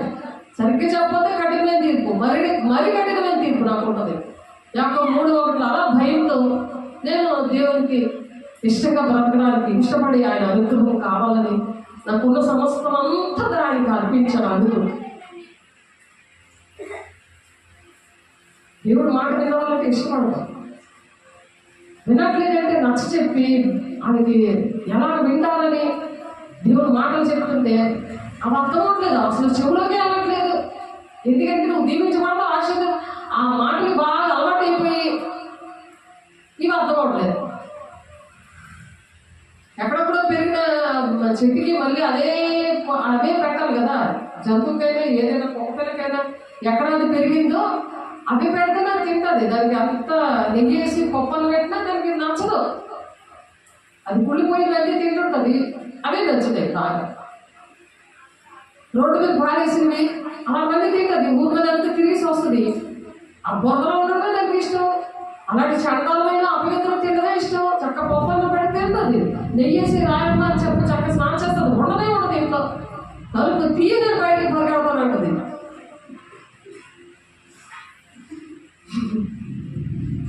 ఆలోచించు. ఏంటంటే చిన్నప్పుడు దాన్ని పెరిగిందా, అది తిరిగి అలా తయారైపోయింది. దానికి చికెన్ బిర్యానీ పెడతారు, తినమ్మా దామ్మా అనేసి చక్కగా ఒళ్ళో కూర్చోబెట్టుకుంటే అబ్బే అదే కావాలి, అమృతమైనదే కావాలి. అలా తయారయ్యారు. దేవుని మూలంగా పుట్టావా లేదా? నువ్వు పుట్టి ఏం చేస్తున్నావు? అపవిత్రమైనవి నీకు కావాలా? ఈ భూ సంబంధమైన ఎదుర్కొంటావా? పర్లోక సంబంధమైన వద్దా? తండ్రి చిత్తాన్ని నెరవేర్చవా? ఆయన ప్రణాళిక నెరవేర్చవా? సేవకులు ఉపవాసుడికి ఓల్లేట్లు చేసి నీ దగ్గరికి వచ్చి ప్రార్థన చేసి ఇక్కడ చూసుకొని మళ్ళీ అక్కడ పరిగెట్టి నీ దగ్గరికి పరిగెట్టి నీ కుటుంబం బాగుండాలి, అక్కడ ఉన్న ప్రజలందరూ లెక్క నిన్ను అడుగుతాడు. కుటుంబం పట్ల, సంఘాల పట్ల, స్థానిక సంఘం పట్ల అన్ని బాధ్యతలు దేవుడు అడుగుతాడని దేవుడు మాట్లాడుతున్నాడు. వాక్యం చెప్తుంటే దేవుడు అన్ని మాట్లాడుతున్నాడు. ఏవేవి ఆవరించాయో అవన్నీ కూడా మాట్లాడుతున్నాడు. అవి విడిపించుకుందామన్న బాధ లేదు. అమ్మో ఇవి ఉంటే నేను దేవుని రాజ్యానికి వెళ్ళనే, దేవుని కనికరం నాకు లేదు, ఆయన ముగ్గురతో నా తల మీద నిలబడుతుంది అది లేదు. కోటీశ్వరుని చేశాడు కదా, ఆ కోట్లు ఉన్నాయి కదా, నాకు ఇంకేటో లేదు అంటుందా దెయ్యం. అది అలా బోధ చేసేస్తుంది పక్కన ఉంది. దాని బోధ ఎక్కువైపోతుంది. వారం రోజులు దాని బోధ విని ఆదివారం ఒక్కరోజు బోధ వింటే దేవుని సన్నిధికి రాకపోతే సేవకులు అంత ఏడ్చినా సరే మన దేవుని మూలంగా పుట్టకపోతే ఆయన కనికరం ఉండదంట. ఆయన కనికరం చెప్పునని మనకు ఆయన కనికరం కావాలి. అనుదినము ఉండాలి. అది సేవకులతో అనుదినము కూడా కాంటాక్ట్లో ఉండాలి. ఆమెతో ఫ్రీగా మనసిప్పి మాట్లాడాలి. యథార్థవంతులు ప్రార్థన పెట్టాడు. నిన్ను నడిపిస్తున్న వాళ్ళు దేవుడికి అప్పచెప్పాడు. నువ్వెవరో తెలియదు నాకు, నేనెవరో మీకు తెలీదు. వైజాగ్ నుండి నన్ను విజయనగరం తీసుకొచ్చాడు మీకు చెప్పడానికి, మిమ్మల్ని మీ ఆ బంధకాలను విడిపించడానికి, పేదలకు సువార్తను ప్రకటించడానికి దేవుడు నన్ను అభిషేకించాలని తీసుకొని వస్తే నీకు అంత బాధగా ఉందా? తెలియదా? నీకు నాకు ₹1,00,000 జీతం, నాకు కూడా. మరి ఇంటిని అన్నింటినీ విడిచిపెట్టి నేను వస్తున్నాను. పిల్లల్ని, ఇంటిని అన్నీ కూడా విడిచిపెట్టి ఒక త్యాగం పూర్తిగా మరి ఆ సాక్ష్యము, ఆ పనులు అన్నీ కూడా నీకు దగ్గరకు వస్తుంటే అంత చులకనగా ఉంటుంది. అంత చులకన. దేవుని బిడ్డలంటే అంత చులకనగా చూడకూడదు. దేవుడిని మరి అందుకే సౌలా నన్ను ఎందుకు హింసిస్తున్నావు అని అడిగాడు. సేవకులు హింసించాడు సౌలు, తను పౌరుగా మారాడు కదా, అందుకే నీ పౌరు బోధ దేవుడు ఇచ్చాడు. రోజు యెషయా రక్తం తీసుకోవడానికి, మరి తల్లిదండ్రులని కుటుంబాన్ని రక్షించుకోవడానికి, మరి ఆ ఉద్యోగంలో కూడా అనేక మందిని రక్షించడానికి ఒక ఉన్నతమైన స్థానంలో పెట్టాడు. అలాంటి ఉద్యోగం ఇచ్చాడు. అందరినీ మాట వింటారు, ఇంట్లోనే వింటారు, ఉద్యోగంలో మాట వింటారు, సంఘంలో కూడా నీ మాట వింటారు. అంత గౌరవ మర్యాద నీకు దేవుడు అంత మహిమకరంగా నేను దీవిస్తే, దేవుడు కనికరము లేకుండా నువ్వు దేవుని మూలంగా పుట్టకుండా నేను దేవుని మూలంగా పుట్టానని ఒక భ్రమలో బతికితే, భ్రమపరిచే ఆత్మ అంటారు దాన్ని. ఆదాము మొదలుకొని 7వ వాడైన హానోకు కూడా వీరిని గూర్చి ప్రవచించి ఇట్లను, వీళ్ళందరూ ఈ ప్రవక్తలందరూ కూడా ఇటువంటి వారి కోసము ప్రవచించారట. ఏంటంట, ఇదిగో అందరికీ తీర్పు తీర్చుటకును వారిలో భక్తిహీనులందరూ భక్తిహీనంగా చేసిన వారి భక్తిహీన క్రియలన్నింటినీ గూర్చి, భక్తిహీనులైన పాపులు, భక్తి కష్టం అంటే ఎందుకంటే మార్గం తప్పిన చొక్కలు కదా ఇవి. చొక్క ఒక దగ్గర ఉండదు, మనం నడుస్తుంటే అలా మొత్తం కూడా వచ్చేస్తుంది. అది ఒక దగ్గర ఉండదు. మనం దేవుని మార్గాన్ని అనేక మంది బుద్ధిమంతులు అయితే ఆకాశంలో జ్యోతుల్లో ప్రకాశిస్తారట. అలా ఉండాలి మనం బుద్ధిమంతులాగా. దేవుని మూలంగా పుట్టినప్పుడు మనం అలా ఉన్నామా లేదా? నేను ఉద్యోగం చేస్తున్న దగ్గర పేషెంట్లు ఉన్నారు, మరి ఇంకా కుటుంబీకులు నా మాట వినేవాళ్లే ఉన్నారు. నాకు అటువంటి మంచి కుటుంబాన్ని అప్పచెప్పారు. వాళ్ళ అగ్నిగుండంలో పడిపోతే ఆల్రెడీ ఇద్దరు చనిపోయారు, ఇంకా చనిపోతారని దేవుడు చూపిస్తున్నాడు. మరణకరమైన విషయాలని దేవుడు చూపించారు. నా సేవకులు వచ్చి ఎంతగా ప్రార్థన చేసి అవన్నీ విడుదల వచ్చేలాగా ప్రార్థన చేస్తున్నారు. నీకు అర్హత ఉంటే అది జరుగుతాయి, అర్హత లేకపోతే జరగమని ఉంది కదా వాక్యం. మీరు ఏ గృహానికైనా ఎక్కడికి వెళ్ళినా సరే ఆశీర్వాదకరంగా వాళ్ళని దీవించండి, ఆశీర్వదించండి. వాళ్ళకి అర్హత ఉంటేనే వాళ్ళకి అవి ప్రార్థిస్తాయి, లేకపోతే అవి రివర్స్ మీ దగ్గరకు వస్తాయి. దీవెనలు ఉంది కదా వాక్యం. ఆ దీవెనలన్నీ నాకు వచ్చేస్తున్నాయి. నా సాక్ష్యం చెప్తే నా సాక్ష్యము, సంఘంలో సాక్ష్యము, ఇలా దేవుడు దీవిస్తున్నాడమ్మా నువ్వు ఇలా ఉండు అని అంటుంటే సాధారణ మంట వచ్చేసి మీరు వద్దు, నేను దీని విషయమే ఏడుస్తున్నాను అని బయటకు వచ్చి మాట్లాడుతుందా సాధారణ. ఇంకొకరు నేను ఎదుర్కొంటున్నాను మీరొద్దు అంటున్నారు సాధారణ. సాధారణ నా వెనక్కి వెళ్ళిపో అని పేతురు చేసే అధికారులు. ఎందుకు? పరిశుద్ధాత్మని పొందుకోలేదు.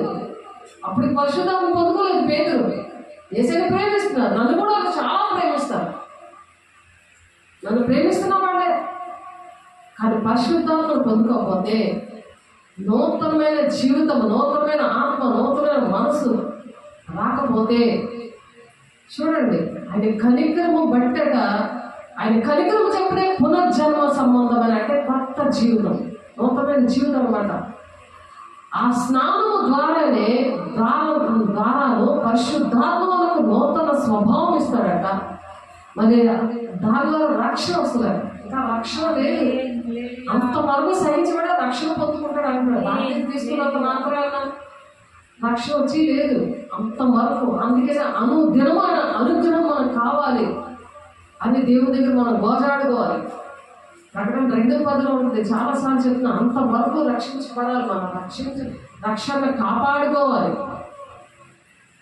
ఈ భక్తిహీనులైన పాపులట తమకు విరోధంగా చెప్పిన కఠినమైన మాటలని, ఎంత కఠినమైన మాట!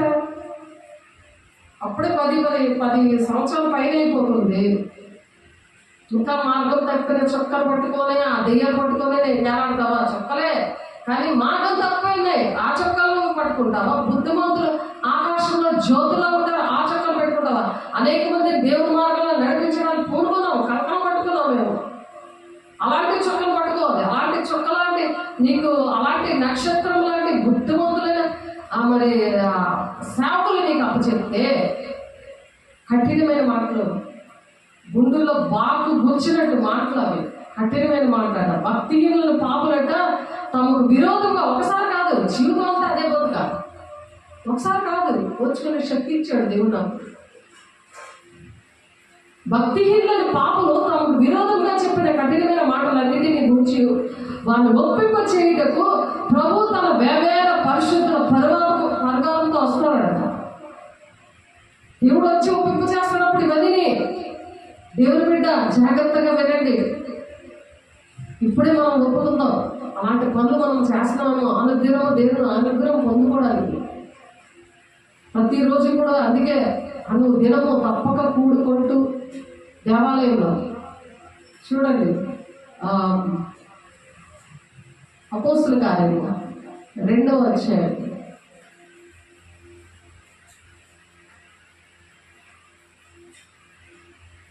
అనుదినము తప్పక కూడుకుంటూ మొదటి కొరింథీ 11వ అధ్యాయం 23 నుండి లాస్ట్ వచ్చిన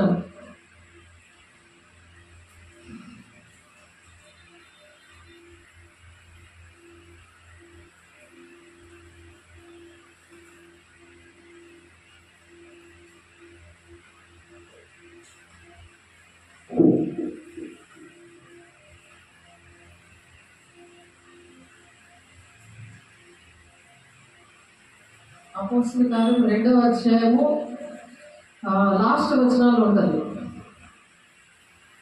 మరియు వారు ఏకమనస్కులై 46వ వచనం. అపోస్తుల కార్యం 2వ అధ్యాయం 46వ వచనం.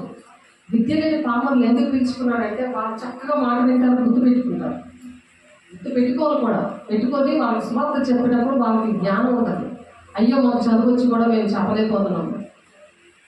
వాళ్ళు అప్పుడు వింటారు సిగ్గు తెచ్చుకొని.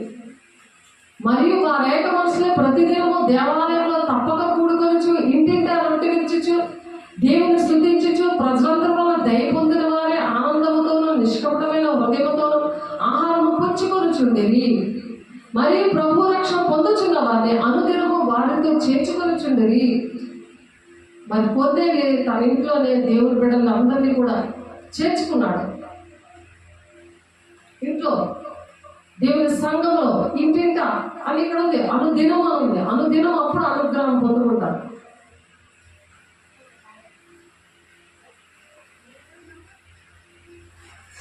అవి ఒప్పుకోవడం, దాని ముందు ఒప్పుకోవాలి. మొదటి కొరింథీ రాసిన పత్రిక 11వ అధ్యాయము 23వ వచనమా 23వ వచనమా 11 మొదటి కొరింథీ రాసిన పత్రిక చూడండి. మీరు అనుదినము అనుగ్రహం పొందుకోవాలి. పొందుకున్నప్పుడు ఏం జరుగుతుంది? దేవుని మూలంగా మనం పుట్టామో లేదో తెలుస్తుంది. రక్షణ మనం కాపాడుకుంటాం. దేవుని రాజ్యానికి పిలుపుమంత సంఘంగా సిద్ధపడతాం. లేకపోతే విడబడిన సంఘంలా ఉండి మరి దేవుడి పరలోక రాజ్యంలో ఆయన వచ్చి వేవేల దూతలు అంటే పెళ్లి కుమార్తె సంఘంతో వచ్చి ఒప్పింపజేస్తాడట. ఈ 7 సంవత్సరాలు కూడా నరకయాత్ర పడిపోవాలి అంత్యక్రీస్తులో. అందుకని సిద్ధపడాలి అని అంటే మనం రక్షణ పొందుతున్నామా లేదా, దేవుని మూలంగా పుట్టామా లేదా, ఇవే చెక్ చేసుకోవాలి మనం ఈ భయంకరమైన దినాల్లో. 24వ వచనంలో కూడా నన్ను జ్ఞాపకము చేసుకుంటే దీన్ని చేయండి, ఆయన జ్ఞాపకం చేసుకోవాలి. దేవుడు ఆయన పాపముల ద్వారా ఆయన రుణము ఎలా తీర్చుకుంటామో, ఆయన పాపములు మన పాపం ద్వారా ఆయన శిక్ష విధించుకుని ఆయన ప్రాణం పెట్టాడు కదా, మరి ఆ రుణం ఎలా తీర్చుకుంటాం మనం పాడుకున్నాం. మన పాపాలు ఎవరు భరిస్తారు? ఎవరైనా ఉన్నారు భూలోకంలో? ఎవరైనా పరిశుద్ధ రక్తం ద్వారానే పాపక్షమాపణ ఉంది వేద గ్రంథాల్లో. మరి ఎలాగ పాపాలకు క్షమాపణ వస్తుంది? పరిశుద్ధ పట్టణం అనే మోక్షానికి ఎలాగెళ్తాము? బంగారు పట్టణంలోని మనం ఎలాగెళ్తాము? యుగాలు దేవుడితో ఎలా జీవిస్తాము? నా శరీరము నన్ను జ్ఞాపకము చేసుకుంటే దీన్ని చేయడని చెప్పాను. ఆయన శరీరం విషయంలో నన్ను జ్ఞాపకం చేసుకుంటే, ఎందుకంటే ఆయన నిలువెల్ల రక్తసిక్తుడు అయిపోయాడు. ఆయన చెయ్యలేని పాపములు చేసినట్టు ఆయన ప్రేమ ఎలాంటి ప్రేమ చూడండి. మన పాపంలో ఆయన నెత్తి మీద వేసుకున్నాడు. పిల్లోడు తప్పు చేస్తే అది గురుశిక్ష అని అంటారు. అప్పుడు నా పిల్లోడికి ఇంకా జీవితం ఉంది, నేనైతే రక్షణ పొందుకున్నాను కాబట్టి నేను చచ్చిపోతాను, నేను దేవుడి రాజ్యానికి వెళ్ళిపోతాను. కానీ ఆయన ఇంకా జీవితం ఉంది, ఆయన రక్షణ పొందుకోలేదు కాబట్టి ఆయన నరకానికి వెళ్ళిపోతే ఇప్పుడు కానీ ఊరు తీసేస్తాయి. అది తల్లి ఎలాగైతే గింజుకుంటుందో దేవుని మూలంగా పుట్టిన తల్లి చాలా బాధపడిపోతుంది. నేను చచ్చిపోతాను, ఒకవేళ నేను దేవుని రాజ్యానికి వెళ్ళిపోతాను అపసాక్షిగా. అది చూసి నా తల్లి నా కోసం ప్రాణం పెట్టింది అని చూసైనా వీడు మారుతాడు. వీడికి శరీర ప్రేమ ఉంటుంది, దేవుని మూలం పుట్టలేదు, తప్పు చేశాడు. కానీ ఆ తల్లి ఎలా ప్రేమిస్తుంది, నీ ప్లేస్లో నేను చనిపోతాను అని. కొడుకు బాగా చక్కగా చదువుకో, ఆ దేవుని తెలుసుకోవాలి. అది జీవితాంతం కూడా నన్ను దేవుని ప్రేమతో నా తల్లి ఎలా ప్రేమించింది. ఇంకొకరైతే చెరగ బాధేసి చంపుతారు, ఉన్నా చచ్చినా ఒకటేరా, ఇంట్లోంచి బయటకు వెళ్ళిపోతే తోసేస్తాడు. వాడు ఏదో హత్య చేసి దొంగపని చేసి వస్తాడు, మరణ శిక్ష వచ్చేస్తుంది. అప్పుడు ఎవరు చచ్చిపోతారు? అని చంపేయండి అని అంటామా, లేకపోతే నేను చచ్చిపోతాను అంటామా? దేవుని మూలంగా పుట్టిన వాళ్ళు ఏమంటారంటే నన్ను చంపండి అని వచ్చాడు. ఎందుకంటే ఆయన అలాగే చనిపోయాడు మన కోసం. అందుకు అలా మనం కూడా అలాగా మనం ముందుకు వస్తామా? నా బిడ్డ నరకానికి వెళ్ళడానికి అది అటువంటి ప్రేమ ఉండాలి. అంతేగాని వాడి పాపంలో ఒక రూమ్లో పెట్టి వాడికి చక్కగా కంప్యూటర్ ఇచ్చి వాడికి ₹1,00,000 పైన ₹1,50,000 సెల్లిచ్చి నువ్వు చక్కగా పాపం చేసుకోరా అని తలుపులు వేసుకుని ఆయన అక్కడ ఏకాంత ప్రార్థన అనమాట. అది సైతానుతో వాడెంకతలు పరిగెట్టాడు. ఏంటంటే ఆడెంక నువ్వు తన్నాను తాను పాడి ఒక భయం భక్తి లేదా? నువ్వంటే భయం ఎలా కలుగుతుంది? నన్ను జ్ఞాపకం చేసుకుంటే దీన్ని చేయండి అంటే నేను అనుక్షణము దేవుని స్థితి చేస్తున్నాను అని జ్ఞాపకం చేసుకోవాలి. ఆ ప్రకారమే భోజనమైన పెరుమట ఆయన పాత్రను ఎత్తుకొని పాత్ర నా రక్తం వల్ల కొత్త నిబంధన మీరు దీనిలో త్రాగునప్పుడల్లా నన్ను జ్ఞాపకం చేసుకుంటే దీన్ని చేయండి అన్నాడు. ఎందుకు? నెలకొకసారి సంవత్సరానికి ఒకసారి జ్ఞాపకం చేసుకున్నారా? అప్పుడు ఎలాగ దేవుని మూలంగా పుట్టగలరు? దెయ్యం మూలంగా పుడతారు కానీ దేవుని మూలంగా పుట్టరే. అదేదో ప్రసాదాలను తీసేసుకుంటారు, నువ్వు అదేం నేను వర్క్ చేయలే. ఆయన మరణాన్ని ప్రచురం చేస్తారు, అది నిత్య జీవానికి నడిపిస్తుంది. ముందు వాక్యం యోహాను 6:53-55 మళ్ళీ మొదటి గురించి 11-26 ఉంది. ఆయన మరణాన్ని మనం ఎలా ప్రచురం చేస్తాం? ఆయన ఎందుకు చనిపోయాడో అది ఎలా నువ్వు వివరించి చెప్పగలవు? ఎందుకు వేసి శరీరం రక్తము అనుదినము తీసుకోవాలని ఎలా నువ్వు వివరించి చెప్పగలుగుతున్నావా? నువ్వు దేవుని మూలంగా పుట్టావా? ఇన్ని నీతి కార్యాలు చేసినా ఆయన కనికరము రాదంట, పునర్జన్మ రాదంట. తీర్పుపత్రిక 3:5 మనం నేర్చుకున్నాం ఈరోజు. ఆయన కనికరము కావాలి, అలా మనం వేసే శరీరం రక్తం తీసుకోవాలి. ఆయన వేసే శరీరం రక్తం అంటే వాక్యం. అది గుర్తుపెట్టుకొని ఒక ఉపమానంగా ఒక ఆచారంగా వేసే శరీరం రక్తం దగ్గర అలా వణుక్కుంటూ మన రక్షణ కాపాడుకోవాలి. మీరు ఈ రొట్టెని తిని ఈ పాత్రలోనిది త్రాగునప్పుడెల్లను ప్రభు వచ్చాక ఆయన మరణాన్ని ప్రచురం చేస్తారట. అలా ప్రచురం చేయాలి.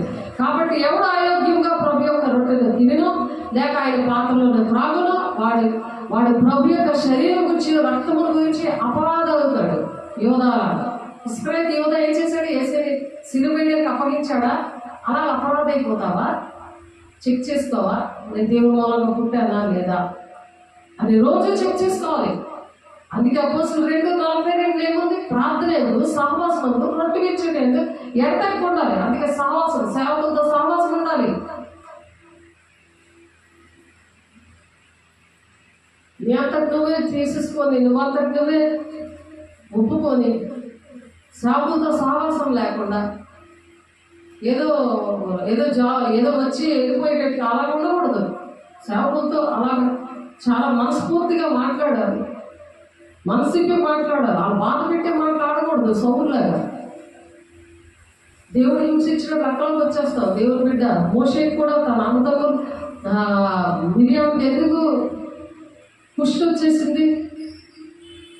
మోషేని బాధ పెట్టినప్పుడు నా బిడ్డను బాధ పెట్టడానికి ఎంత అధికారం ఉందని అడుగుతాడు దేవుడు మోషే కోసం.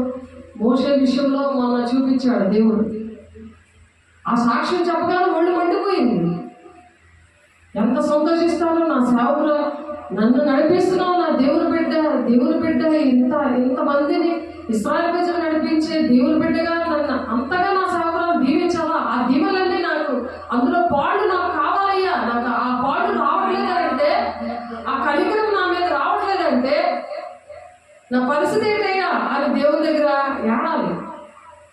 నవో దీపమంతులు ఉపవాసం ఉంది, ఏడాలి. అసలు ఏడిపే కాదు, కన్నీరే కాదు, పాట పాడుతుంటే నోరు రాదు, వాక్యం చెప్తుంటే వాక్యం చూడటం లేదు, రాసుకోవడం లేదు, ఏమీ జరగట్లేదు. నా అబ్బాయి బాగోవట్లేదు. మంత్రమా ఇదేమన్నా? మంత్రమా చెప్పండి, మంత్రమా ఇది? దేవుడు అలా చెప్తున్నాడా? కాబట్టి ప్రతి మనుషులు తను తాను పరీక్షించుకోవాలట. తను తాను పరీక్షించుకోమంటే నేను పరీక్షిస్తాను? నేను మనిషిని. దేవుడు ఏం చేయలేడు. బ్రహ్మహత్య ఆత్మ, వేషధారణ ఆత్మది, లౌకిక ఆత్మ, మనుష్యాత్మ, మనుషులు చేసేది కాదు ఇది. దేవుడి కనికరం కావాలి. దేవుడే పరీక్షించుకొని అంటాడు, తన్ను తాను పరీక్షించుకోండి. కాబట్టి ప్రతి మనుషుడు తన్ను తాను పరీక్షించుకోని వాళ్ళు అలాగ చేసి రొట్టె తిని ఆ రొట్టె తిని ఆ పాత్రలను త్రాగవలను. ప్రభు శరీరాన్ని వివేచింపక అలాగ అనుకోకుండా వివేచించక తీసుకుంటే తిని త్రాగువాడు తనకు శిక్షావిధి కలుగుటకే త్రాగుచున్నాడు. శిక్ష వస్తుంది, జాగ్రత్త, అదే నరకం. దేవుడి రాజ్యం వెళ్ళిపోతున్నా అనుకుంటున్నావేమో, తండ్రి చిత్తాన్ని నెరవేర్చకపోతే అక్రమం చేయాలి. పొండి మీరు అలా నాకు తెలియదు అంటాడు. అది క్రమం కాదు, అది అక్రమం. దేవుని మూలంగా పుట్టామా, దెయ్యం మూలంగా పుట్టామా, అది మనం సరి చేసుకోవాలి. ప్రతి క్షణం అనుదినము ఆయన అనుగ్రహం ఉండాలి. ఎంత శత్రు సమూహమైన దాచేస్తాడట. ఆయన దాగుచోటు, ఆయన దాగుచోటు ఎక్కడ లేదు మనం దాక్కోవడానికి. ఆయనే మనకు దాగుచోటు, ఆయనే. ఎంతమంది శత్రువులు నిన్ను వెంటాడినా నిన్ను భద్రపరచబడే ఒక్కడే, ఇంకెవరు ప్రపంచంలో లేడు. అది అనుభవిస్తే తెలుస్తుంది.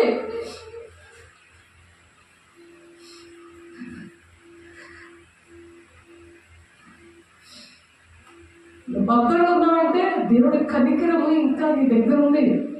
దేవుడు ప్రేమ, నీ సేవకుల కన్నీరు నేను భద్రపరుస్తుంది. కానీ దేవుని రాజ్యం ఉండదు.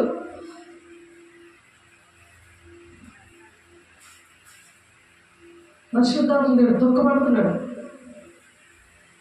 దుఃఖపడవద్దు అని ఉంది వాక్యం. 12:31. ఈ యుగమందైనా రాబో యుగమందైన పాపక్షాపం ఉండదు. మరణకరమైన పాపం ఉందట, మరణం కారణం కాని పాపం ఉందట.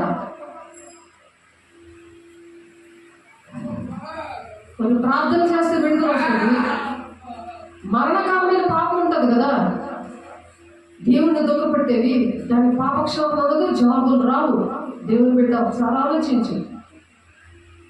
దేవుని మాటలు మనం ఆలోచించుకుంటూ మరణకరమైన పాపంలో ఉన్నామా, మరణకరము కాని పాపంలో ఉన్నామా? ఆ కాని పాపం అయితే విడుదల వస్తుంది. మరణకరమైన పాపంలో నువ్వు ఉన్నావు అనుకో, దేవుని దుఃఖపెట్టే పాపం అది. దాని పాపక్షోభం లేదు అంటున్నావు. పరిశుద్ధాత్మ దుఃఖపెడితే మరణకరము కాని పాపము కాదది, మరణకరమైన పాపం అది. దానికి పాపక్షోభం ఉండదు. అందుకే దేవుడిని దుఃఖపెట్టకూడదు. నువ్వు దేవుని మూలంగా పుట్టావని ఎరగట్లేదు, దేవుని రాజ్యానికి వెళ్దామని ఇష్టపడతావు. కానీ సేవకుల్ని ఇష్టపడతావు, మనుషుల్ని ఇష్టపడతావు, తల్లిదండ్రులను ఇష్టపడతావు, ఫ్యూచర్ అంతా బాగుండాలని ఇష్టపడతావు. ఇవన్నీ ముఖ్యం కాదు, ఇవన్నీ భూ సంబంధమైనవే. కానీ దేవుని హృదయం ఏంటో, దేవుని మూలంగా పుట్టానా లేదా అన్నది ఏంటో తెలుసుకోలేకపోతున్నారు. చాలా మంది అలా నశించిపోతున్నారు. కాబట్టి ఆ విధంగా మనం తెలుసుకుందాము. దేవుడి మాటలు దీవించుగాక. ప్రార్థన చేసుకుందాం. పరిశుద్ధుడా, ప్రేమ గల దేవ, అభిషక్తుడా, మమ్మల్ని ఎంతగానో దీవించి ఆశీర్వదించి ప్రభా, ఈ దినముని అనుగ్రహం మా మీద కుమ్మరించి ప్రభా, మా జీవితాలని అంకితం చేయడానికి ప్రభా, మమ్మల్ని దాచి కాచి కాపాడుతున్నావయ్యా. ఈ భయంకరమైన దినాలు అయ్యా తండ్రి, మమ్మల్ని క్షమించి కనికరించి కృప చూపించి మాతో సూటిగా నేను మాట్లాడవయ్యా. 17 ప్రకారం మహిమగల దేవా, నీ కనికరం మాకు కావాలయ్యా. నీ కనికరం లేకపోతే మేము బ్రతకలేమయ్యా. మమ్మల్ని ఓదార్చేవాడు, కన్నీరు తుడిచేవాడు, మమ్మల్ని ఆదరించేవాడు, మమ్మల్ని క్షమించే దేవుడు, మమ్మల్ని ముదిరి వచ్చే వరకు ఎత్తుకొని ముద్దాడే దేవుడు నా తండ్రి నాయన. అయా తండ్రి నాయన, నిన్ను కలిగిన చల్లు ధన్యులు, వారికి ఏమైనా కొదవేడు అంటున్నావు ప్రభా. నీవు తప్ప ఎవరు ఆలోచించరయ్యా. అయా నీలాగా ఎవరు ప్రేమించరయ్యా, నీలాగా ఎవరు ప్రాణం పెట్టరయ్యా. అది నాయన మతం కులం భేదం లేకుండా మీరు మాట్లాడారే, అందరినీ మీరు ప్రేమిస్తున్నారే. మా దేశాన్ని స్వస్థపరచండి ప్రభా. అయా మా గ్రామాల్ని ప్రభా, మా కుటుంబాల్ని, మరి 27 మండలాల్ని ప్రభా, అయా ప్రతి ఒక్కరిని ప్రభా మీరు ఆదరించండి, కన్నీరు తోడవండి ప్రభా. నూతనమైన జీవితం, నూతనమైన ఆత్మ పొందుకోవడానికి, అయా నూతనమైన అయా నాయన నీ మూలంగా పుట్టడానికి, అయా తండ్రి దుష్టుడు ముట్టకుండా తను భద్రం చేసుకోవడానికి అయా మీరే సహాయం చేస్తున్నారు, నడిపిస్తున్నారు. చేతులెత్తిన బిడ్డలందరూ మీరు దర్శిస్తున్నారు. ఒక తీర్మానంతో తండ్రి ప్రతి ఒక్క బిడ్డ కూడా నిన్న నీ మాటలు విని దాని ప్రకారం నడవడానికి భక్తి హీనతను విడిపించి భక్తి పరులుగా ప్రతి పాపం దోషాన్ని అతిక్రమాలను అక్రమాన్ని క్షమించి అయా మీరే మహిమ పొందుకున్నాను. నీ సాక్ష్యాన్ని బిడ్డలు నిలబెట్టుకుంటున్నాను. బుద్ధిమంతులు ఆకాశంలో జ్యోతులలో ప్రకాశించే బిడ్డలుగా మీరు ఆశీర్వదిస్తున్నారు, దీవిస్తున్నారు. మీకే కోట్లాది వందనాలు స్తోత్రాలు చెల్లిస్తే పరిశుద్ధ నామంలో బ్రతిమలాడి వేడుకుంటున్నాం తండ్రి. ఆమేన్. తండ్రి యొక్క దీవెన, కుమారి యొక్క కృప, పరిశుద్ధాత్మ యొక్క నిత్య సహవాసము సదాకాలము ప్రతి ఒక్కరికి తోడేని నడిపించిన గాక. ఆమేన్. దేవుడు మహిమ కలుగును గాక. దేవుడు నాలుగు వందనాలు. God bless you. దేవుడు మిమ్మల్ని దీవించి ఆశీర్వదించును గాక. ఆమేన్.